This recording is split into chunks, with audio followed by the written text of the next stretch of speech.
আহ, গত রবিবারে আপনার সাথে কি হয়েছিল ঘটনা? আমি একজন কলেজ স্টুডেন্ট। আমি নিজের খরচ চালাইতে গিয়ে টিউশনি হলাই 2-3টা। তবে আমি যখন খালিবাড়ির রাস্তার দিকে টিউশনি বিতাইয়া তখন আমারে 3জন পুলিশ স্টাফে পাইছে, পাইয়া জিজ্ঞাসা শামসুল হকের বাসাটা কোনটা। তখন আমি কইছি সামনে। তখন তারার ডাক বেঁচে দেন, তারার লোকে হয়তো আমার দেখছে পিছনে, তখন তারা কিতা করছে ওই বাসাটা দিয়া কইছে। আমি যখন আমার পড়ানি শেষ করিয়া বাসাতে আসার পথে রাস্তাতে তারা বাসার সব মানুষে মিলিয়া, সব পুরুষ লোকে মিলিয়া শামসুল হক, মইনুল হক, নুরুল হক তারা মিলিয়া আমাদের অনেক মারধর করছে। রাস্তাতে গলা চাপা দিয়ে মারি দিতে আসতে শ্বাস বন্ধ করিয়া আমি অনেক কষ্ট করিয়া বাবাচ্ছিয়া রাস্তাতে আমার মারে কল করছি। কল করার পরের দিকে আমার মা যখন গেছে আমারে বাঁচানি, তখন আমার মারেও ধরিয়া অনেক মারধর করছে। মাইলেই তো হুমকিও দিছে। শুধু তারা এটাও কইছিলেন তারা পুলিশে টাকার বিনিময়ে কিনে লইব। এটা তার লেখা কোনো বড় বিষয় না। তো আপনার যখন অ্যাটাক করছে, কে কে অ্যাটাক করছে?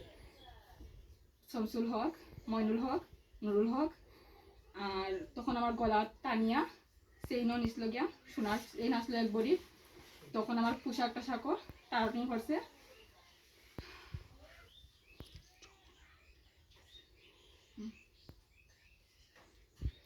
গলা টিপিয়ার মানে মারার চেষ্টা করছে।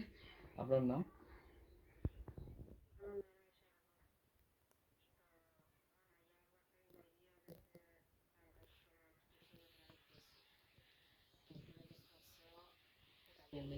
তো আমি না করি যে দরকার নাই পড়াশোনা করানোর, জলবাগ খাইয়া গরতা খাওয়া বালা, টিউশনি করার দরকার নাই। ওই জায়গার পরিবেশটা বালা নাই।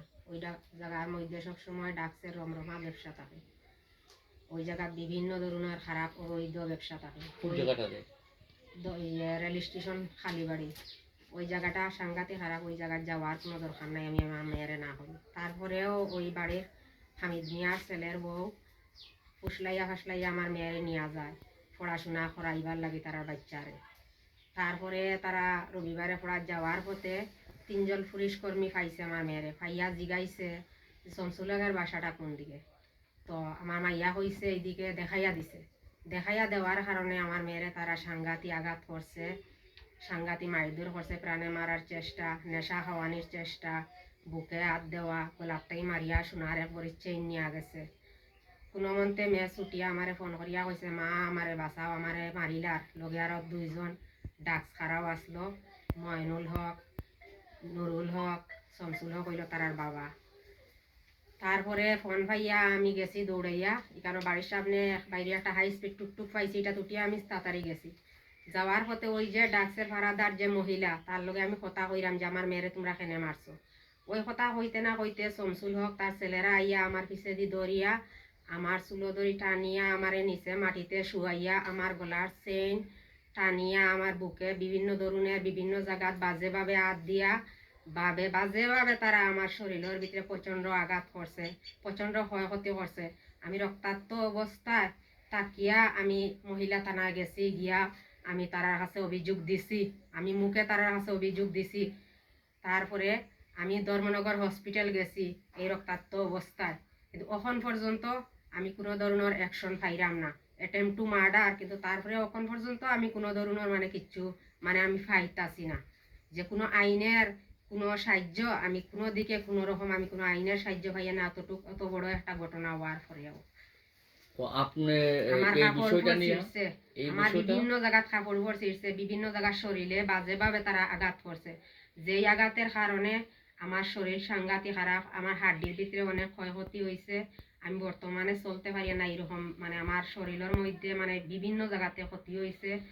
অনেক বাজেভাবে তারা আমার শরীরের মধ্যে আঘাত করছে, আমার বুকে বুকে হাত দিছে, আমার গলার থেকে একবারই স্বর্ণের চেইন এটাও তারা নিয়ে আনিছে।